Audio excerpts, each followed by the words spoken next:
नाव होतं रामा. रामा कधी कथेत नाही, कीर्तनात नाही, प्रवचनात नाही, कुठेच नाही. रामा झाला 22 वर्षाचा, पण रामाला बुद्धी अजिबात नाही.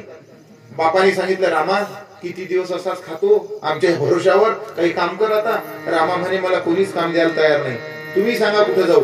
रामाचा बाप म्हणे, चल पोलीस पाटलाकडे. घेऊन गेला पोलीस पाटलाकडे. पोलीस पाटलाला सांगितलं, आमच्या रामाला काम द्या काहीतरी.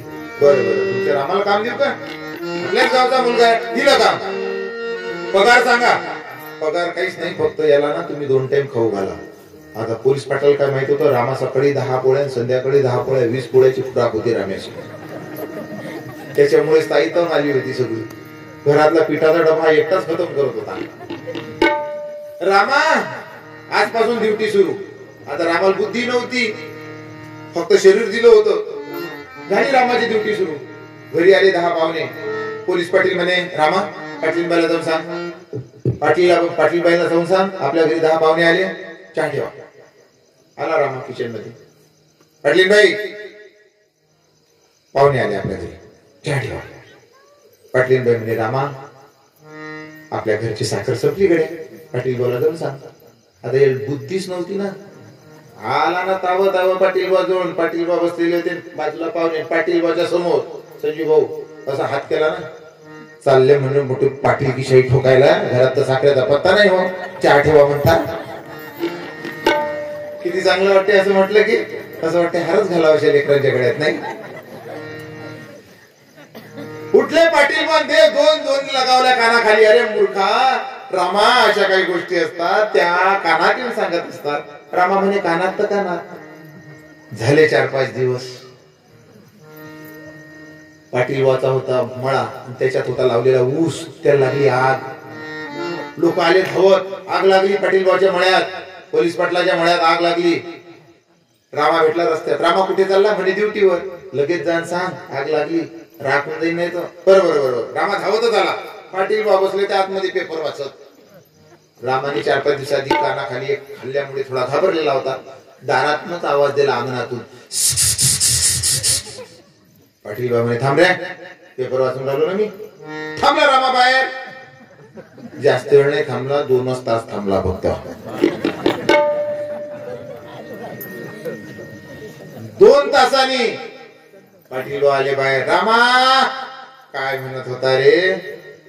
हा गेला ना पाटीलबाच्या कानाजवळ. कानात जाऊन म्हणे, आपल्या शेतातला ऊस पेटला म्हणे.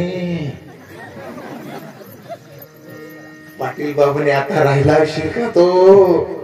पाटीलबानं डबल तोंड कानाखाली लागले. अरे मूर्खा, अशा काही गोष्टी असतात त्या बोंबलत सांगत असतात. रामा म्हणे, बोंबलत बोंबलत. झाले 10-12 दिवस. 10-12 दिवस झाले. पाटीलबाची पाटलीन होते हॉस्पिटल मध्ये भरती. सुंदर मुलाला जन्म दिला. रामाच दवाखान्यात असा. डॉक्टर म्हणे, रामा पाटलीनबाईला मुलगा झाला गड्या. जे सुटला की नाही रामा बोंबलत. आता बोंबलणे म्हणजे काय?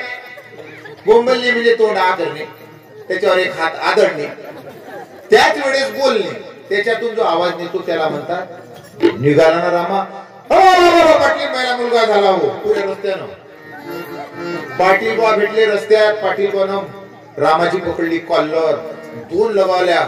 अरे मूर्खा, अशा काही गोष्टी असतात त्या पेढे वाटून करत असतात.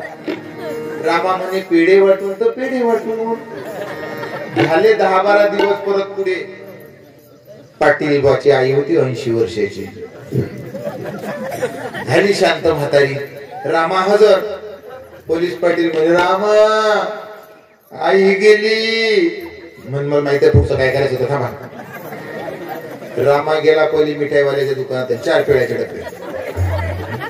प्रत्येक घरोघरी हा घ्या पेढा. पोलीस पाटलाची म्हातारी गेली. अंतिम संस्कार 4 वाजता. आठवणी नाही येतात. धन्यवाद. गावात फिरला ना रामा.